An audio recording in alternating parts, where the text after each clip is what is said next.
আমি একসময় কোনো স্বপ্নই দেখতে পারতাম না। আজ আমি নিজের স্বপ্ন নিজেই গড়ছি। আমাকে থামতে হয়নি আর। আমি বিশ্বাস করি মানুষের পরিবর্তনের মাধ্যমে সমাজে একটা বড় পরিবর্তন আনা সম্ভব।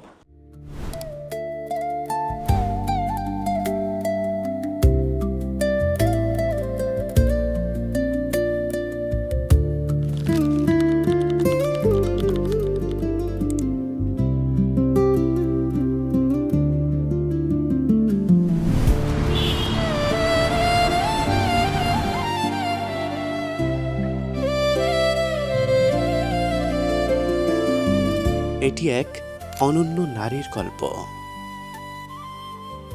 যিনি স্বপ্ন দেখেন না, শুধু অন্যদের চোখেও স্বপ্ন দেখান।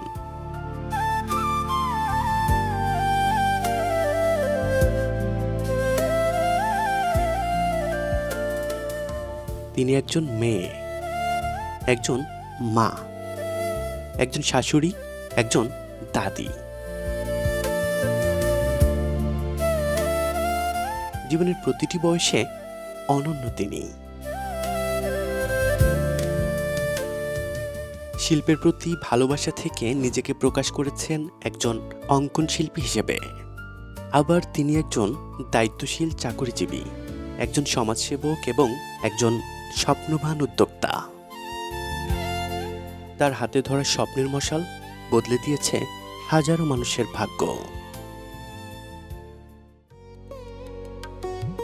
অবহেলিত মানুষের পাশে দাঁড়িয়ে নতুন সম্ভাবনার দ্বার উন্মোচনে তিনি ছুটে চলেছেন নীরবে, নিভৃতে। জীবনের অর্ধশত বছর পেরিয়ে কারো কাছে আপা, কারো কাছে ম্যাডাম, কিন্তু সবার কাছে তিনি সাহসী নাম, আশার প্রতীক। তিনি লিমিয়া দেওয়ান। কারো কাছে প্রেরণা, কারো কাছে সাহস, কারো জীবনের সেতু বন্ধন। স্বপ্ন দেখেন তিনি, স্বপ্ন দেখান তিনি, মানুষের হৃদয়ের স্পন্দন। হাতে পাতে বড় হলে কি হবে? ডাক্তার। আর আলী, তুমি কি হবা?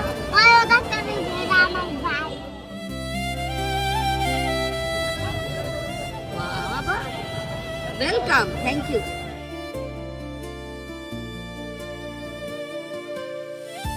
স্বপ্ন দেখতে পারলে আর স্বপ্ন দেখাতে পারলে জীবন ব্যর্থ হয় না। নিজের স্বপ্ন পূরণ করতে পারাটা সফলতা। আর যদি অন্যের স্বপ্ন আমি পূরণ করতে পারি, তাহলে আমি মনে করবো এটা আমার জীবনের বড় একটা সার্থকতা।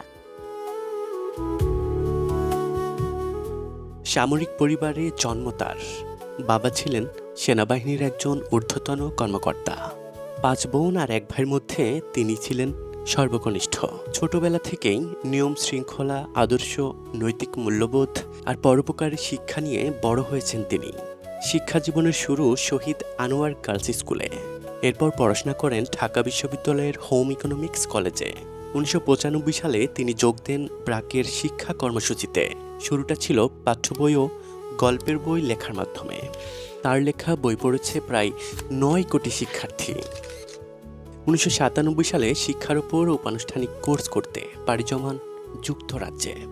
এরপর 2002 সালে স্কলারশিপ নিয়ে ম্যানেজমেন্ট, লার্নিং অ্যান্ড টিচিং বিষয়ে আবারও উচ্চশিক্ষা গ্রহণ করেন। বিদেশে থাকলেও তার হৃদয় ছিল দেশের জন্য, দেশের মানুষের জন্য। 2003 সালে দেশে ফিরে আবারও যোগ দেন ব্র্যাকের শিক্ষা বিভাগে।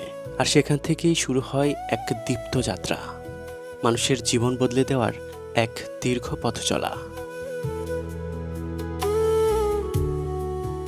যেখানে তিনি অবহেলিত মানুষের চোখে সম্ভাবনা দেখেছেন। আর সেই সম্ভাবনাকে বাস্তবে রূপ দিতে শুরু করেছেন নতুন স্বপ্নের বুনন। তার ছোঁয়ায় বদলে গেছে প্রায় 2.5 লক্ষ প্রতিবন্ধী শিশুর জীবন, যাদের অনেকেই আজ প্রতিষ্ঠিত, স্বনির্ভর। নরসিংদীর মোর্শেদ একসময় শারীরিক প্রতিবন্ধী হওয়ায় সে ছিল গ্রামের সবচেয়ে অবহেলিত শিশু, কিন্তু আজ সে একজন সফল উদ্যোক্তা। আমি একসময় ঘরেই বসে থাকতাম, আমাকে সবাই করুণা করত। কিন্তু একদিন লিমা আপা দেখলেন এবং বললেন, মুর্শেদ, প্রতিবন্ধকতা শরীরে, তা কিন্তু মনের নয়। আমি এখন একজন মাস্টার্সের স্টুডেন্ট, পাশাপাশি আমি 2টা প্রতিষ্ঠানে শিক্ষকতা করি এবং সফল খামার। চুয়াডাঙ্গার পাবলু, চাকুরি না পাওয়া সেই তরুণ ছেলেটি আজ প্রতিষ্ঠিত ব্যবসায়ী। মানিকগঞ্জের বাক প্রতিবন্ধী সঙ্গীতা, লেখাপড়ার পাশাপাশি আজ একজন প্রতিষ্ঠিত নৃত্যশিল্পী। শারীরিক প্রতিবন্ধকতাকে জয় করে ফারুক হয়েছেন গার্মেন্টস কারখানার মালিক। আবার সুযোগ মিলেছে সরকারি চাকুরিতে। আমার জীবনে অনেকবার থেমে যেতে হয়েছে। সমাজের মানুষ ভাবতো আমি কিছুই করতে পারবো না, কিন্তু এই লিমিয়া ম্যাডাম আমাকে অনেক সাহস জুগিয়েছেন, অনেক সহযোগিতা করেছেন। আর ওনার এই সাপোর্ট এবং সহযোগিতা পেয়ে আজকে আমি এখানে এসেছি। শ্রীমঙ্গলের আমরাইল চা বাগানের দৃষ্টি প্রতিবন্ধী হরিবল আজ ঢাকা বিশ্ববিদ্যালয়ের ইংরেজি বিভাগের শিক্ষার্থী। আমি দেখতে পাই না, কিন্তু স্বপ্ন দেখতে শিখেছি।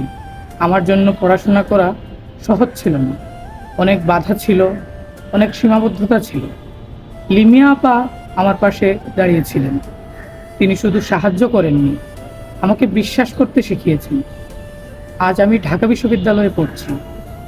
আমি প্রমাণ করতে চাই, দৃষ্টি না থাকলেও দৃষ্টিভঙ্গি থাকলে মানুষ এগিয়ে যেতে পারে।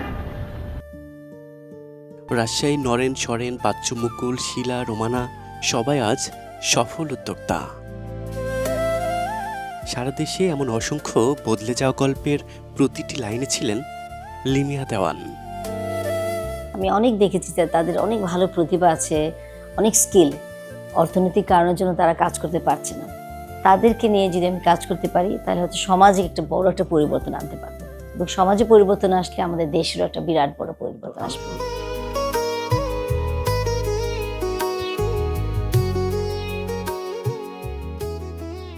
সময় গড়িয়েছে, অভিজ্ঞতা বেড়েছে, কিন্তু আজও রয়ে গেছে মানুষের জন্য কিছু করার অদম্য ইচ্ছা। তাই নিজের স্বপ্নকে আরো বড় পরিসরে বাস্তবায়ন করতে তিনি গড়ে তোলেন স্বেচ্ছাসেবী সামাজিক সংগঠন অন্বেষণ। কর্মব্যস্ত জীবনের মাঝেও নিজের শারীরিক ও মানসিক সুস্থতার প্রতি সমান যত্নশীল তিনি, কারণ তিনি বিশ্বাস করেন নিজেকে শক্ত রাখতেই হয়, যদি কিনা মানুষের শক্তি হয়ে দাঁড়াতে হয়। আমার দায়িত্বগুলো ঠিকঠাক মতো পালন করতে গেলে আমাকে অবশ্যই সুস্থ থাকতে হবে। আমি আসলে কারো বোঝা হয়ে কখনো থাকতে চাই না। সেই কারণে আমি নিজে এই সকালবেলা উঠা হাঁটা, আর সকালবেলা হাঁটলে যে ফ্রেশ বাতাসটা লাগে, একটু আগে বললাম, অসম্ভব ভালো লাগা। শব্দ শুনতে ভালো লাগে, নেচারের শব্দ।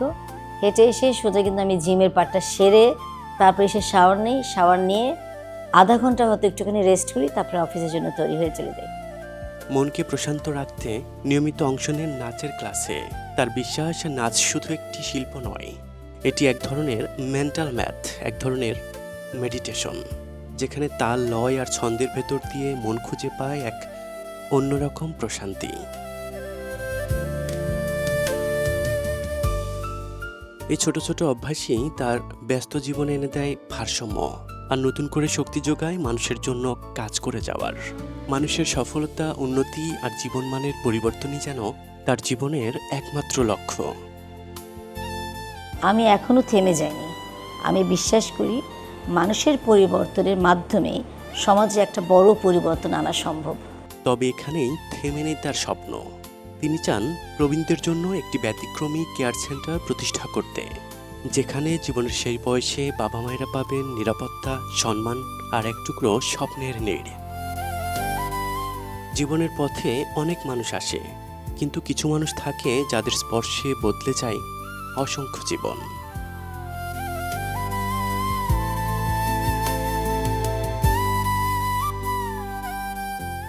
লিমিয়া দেওয়ান কারো কাছে শিক্ষক, কারো কাছে সাহস, আবার কারো কাছে নতুন জীবনের সেতুবন্ধন। তিনি থামেন না, কারণ তার স্বপ্ন থামে না। তিনি স্বপ্ন দেখেন, স্বপ্ন দেখান, কারণ তিনি জানেন একজন মানুষের জীবন বদলাতে পারলে বদলে যেতে পারে একটি সমাজ।